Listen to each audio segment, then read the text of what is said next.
Acabamos de ver unas imágenes, ¿no?, impresionantes sobre lo que ha significado el derretimiento de los glaciares en el Perú, como nos lo comentaban los especialistas. Es gracias al Perusat, ¿no?, que lleva un año recién en funcionamiento, que se cuenta con una información de seguimiento y del impacto, ¿no?, de hasta 75% de derretimiento en algunos casos. Y ayer el diario estadounidense The New York Times publicó en primera plana un reportaje impresionante. Vemos ahí algunas de las imágenes que se han ido presentando también, donde hace una advertencia muy particular con respecto al deshielo. Siempre pues hemos visto cuál es el impacto que puede tener el deshielo, ¿no?, en el medio ambiente, de repente en desastres naturales, pero lo que advierte esta investigación, que aparte está muy bien sustentada por académicos de la Universidad de California, lo que se advierte es que hoy mismo el norte del país, sobre todo, vive en parte su boom de agricultura, de agroindustria, de agroexportación, gracias al deshielo. El acceso al agua que en este caso se ha venido dando ha transformado en buena medida parajes pues desérticos, como antes ocurrió, pero por otras razones, al sur de Lima, ¿no?, en Ica, que es el otro enclave de la agroexportación. Pero la particularidad es que la influencia aquí en el norte del país de las aguas que vienen del deshielo es sumamente importante. ¿Qué va a pasar, dicen ellos, cuando se acabe? O sea, el problema es ese. Dice, el deshielo, dice, es un enviado de Dios, ¿no?, en el caso del norte peruano, hasta que se acabe. Y el pronóstico que ellos plantean es que aproximadamente en el año 2050 la gran mayoría de esa agua, de ese acceso al agua que antes no había, va a haber ya desaparecido, con consecuencias pues económicas importantes. Y ahora nos felicitamos por estos arándanos que son del tamaño de una pelota de ping-pong. Probablemente dentro de poco lo que podría haber es de nuevo nada, un desierto completamente seco y sin acceso pues al líquido elemento. Para hablar del tema nos acompaña Pedro Solano. Él es director ejecutivo de la Sociedad Peruana de Derecho Ambiental, a quien le damos la bienvenida. ¿Cómo está, Pedro? Gracias por estar con nosotros. No, un gusto. ¿Qué impresión le causó este reportaje que hemos podido leer ayer? Me gusta el enfoque, porque el enfoque climático lo hemos vinculado tanto al tema solamente de desastres y de prevención, que perdemos de perspectiva que el tema climático es un tema de gestión climática. Y entonces, en este caso se evidencia que parte de la gestión climática de un tema no deseado, inesperado, que nos da, digamos, pena por perder algo que ha sido muy emblemático del país, como son los glaciares, genera una oportunidad por un periodo de tiempo, una oportunidad temporal que, bien manejada, bien gestionada, puede producir beneficios. ¿Qué es lo que ha ocurrido hasta ahora? Es lo que viene ocurriendo. Los proyectos de irrigación en el norte del país han cambiado efectivamente de manera dramática por este elemento del deshielo, porque es algo que no se nos cuenta, no se nos cuenta muchas veces. El paisaje costeño ha cambiado totalmente, ¿no? Y el paisaje costeño ha cambiado totalmente en los últimos 20, 30 años por el tema de la agricultura, y la agricultura se basa en el agua. O sea, lo que había ya muy bueno en la costa era un buen clima, ¿no? Claro, eso es lo que dicen, no tienes temporadas de helada, todo el año, no tienes temporada, ¿no? Tienes más días de sol, y eso, bueno, ya es un punto de partida. No hay temas extremos, y lo que faltaba era agua. Entonces en Ica se optimizó a partir del agua del acuífero, del subsuelo, que también es un problema porque en algún momento se va a acabar, ¿no? Y en la parte más del norte de Ancash han sido beneficiados por los deshielos. Han sido beneficiados por los deshielos. ¿Qué está pasando? Lo que conversábamos fuera de cámaras. El problema en parte también es que esta agua, si bien está teniendo este efecto beneficioso, no se está aprovechando como se debiera. Se pierde una buena cantidad de agua que ya no va a regresar. Sí, claro. Esa es la gestión que necesitamos, ¿no? Necesitamos, obviamente, hacer buenos embalses de agua en sitios seguros, además, para poder optimizarla y que no se pierda esto. Y obviamente necesitamos también una política que vaya asegurando un fondo para manejar económica y socialmente esa zona después que se vaya el agua. Eso va a acabarse. Eso va a acabarse en algún momento, sí o sí, ¿no? Entonces, así como las minas tienen su plan de salida, ¿no?, tendríamos que tener un plan de salida también de este boom agrícola con el tema de los glaciares. Que según esto duraría 20, 25 años más. Bueno, y el tema agrícola, también me imagino que la gente del sector lo está viendo, cómo con tecnología puede canalizar el agua de otro modo en el futuro, ¿no?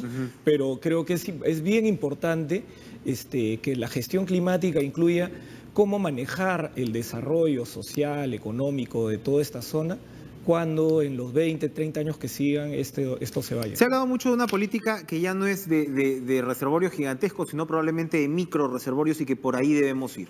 ¿Cuánto se ha avanzado al respecto? No conozco del tema, en detalle.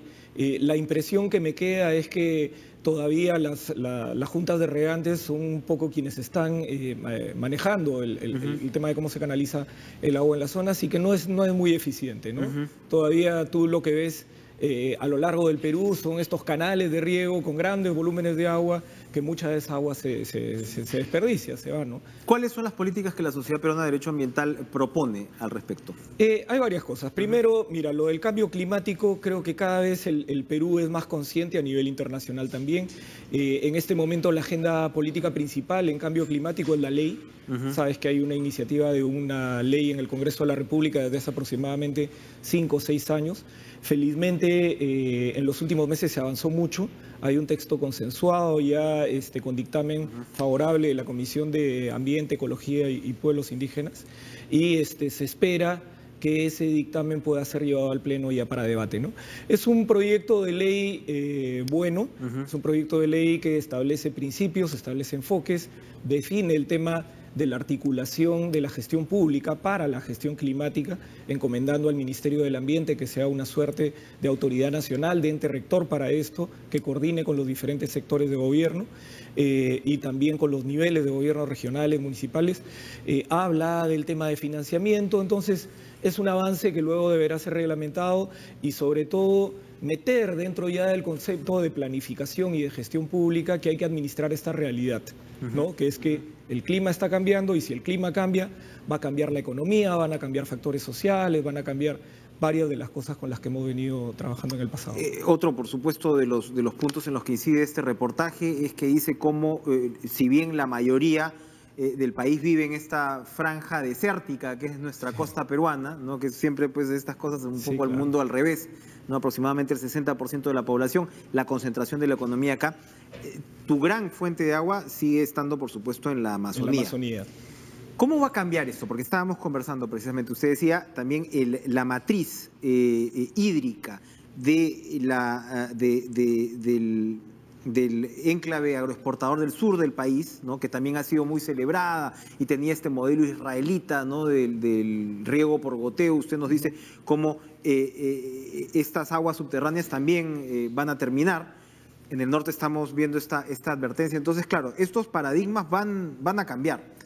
¿Cuáles pueden ser el futuro? Ahora estamos pues en una incertidumbre donde Estados Unidos se retira, ¿no? de la COP21, de los acuerdos de París.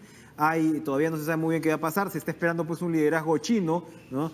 Vayamos a preguntarle a las latas de conservas a ver cuánto vamos a poder confiar en ese liderazgo chino para el sostenimiento del medio ambiente. Entonces hay muchas cosas que están por fuera de nuestro control. Pero si tenemos para terminar que ver un futuro donde se incluye la Amazonía en ese contexto que va más allá, por supuesto, de la conservación, que sí, hay que tenerlo totalmente en cuenta. Pero desde el tema económico, ¿cómo vamos a poder aprovechar esa fuente pues innegable que tenemos ahí? Mira, el tema climático es clarísimamente una tendencia global, ¿no? O sea, no solamente es la suscripción del Acuerdo de París, sino que ante decisiones como la que tú mencionas del presidente Trump, sin embargo, los Estados Unidos como país sigue comprometido con la gestión climática y lo ves en el gobernador de California o lo ves en este grupo de empresas la que ciudad han dicho, de Santuario, ¿no? O estas iniciativas que ya demuestran que en medio de todo parece que ya no hay marcha atrás. No hay marcha atrás. ¿No? O sea, el grupo de empresarios más importantes de los Estados Unidos, incluyendo a la industria del automóvil, industria del petróleo, ha dicho claramente no. Sabemos que la tendencia es esa. ¿Y sabes por qué? Porque la competitividad del mundo moderno va a depender de que tus negocios o tu giro empresarial sea sostenible. Eso es clarísimo. Y nadie va a querer vender un producto que es clarísimamente nocivo o contrario a la tendencia de cambio climático. Entonces yo creo que el Perú en esta idea que tiene hace varios años de ser un país insertado económicamente en lo global, de ser un país moderno, como se habla, va a conectar con estas cosas como ya lo está haciendo, ¿no? Tenemos un grupo de empresarios en Perú 2021 que está muy en esa misma línea, tenemos grupos de sociedad civil donde comunidades indígenas, ONGs vinculadas a temas ambientales están en esa línea y en el gobierno también. Entonces, yo no dudo de que la ruta es esa. El problema es que, como en toda ruta, siempre hay baches, pues, ¿no? Claro. Siempre hay huecos y siempre hay la tentación de ¿por qué mejor no nos esperamos un poquito porque el otro contaminó más que yo? ¿No? Y entonces ahí las políticas que implementemos a veces en el Perú pueden ir contrarias a esta tendencia. Y yo creo que ese es un error. Había, para rematar, había obras de Odebrecht, habían obras comprometidas en esta bueno, con el estas New York empresas. Times, el New York Times menciona eso, ¿no? Menciona eso, que había un reservorio grande para poder justamente optimizar el manejo del agua de los glaciares que se ha paralizado porque la contratista era Odebrecht, ¿no? Bueno, nada menos, esto tiene pues consecuencias insospechadas. Pedro Solano, director ejecutivo de la Sociedad Peruana de Derecho Ambiental, muchas gracias por... déjame decirte finalmente, este miércoles empieza el Congreso Internacional de Cambio Climático en Huaraz, organizado por la Sociedad Geológica Peruana, y seguramente se va a analizar todo esto. Perfecto. Va a ser durante 3 días. Una de las fotos impresionantes que hemos visto, le hemos mostrado más temprano, es como el propio parque de Pastoruri muestra lo que era la misma escena hace 30 años, el mismo paisaje, un manto blanco. Impresionante. Y el contraste pues no puede ser más triste, ¿no? Gracias, Pedro, por acompañarnos esta mañana. Jennifer Cerecida, continuamos con la información.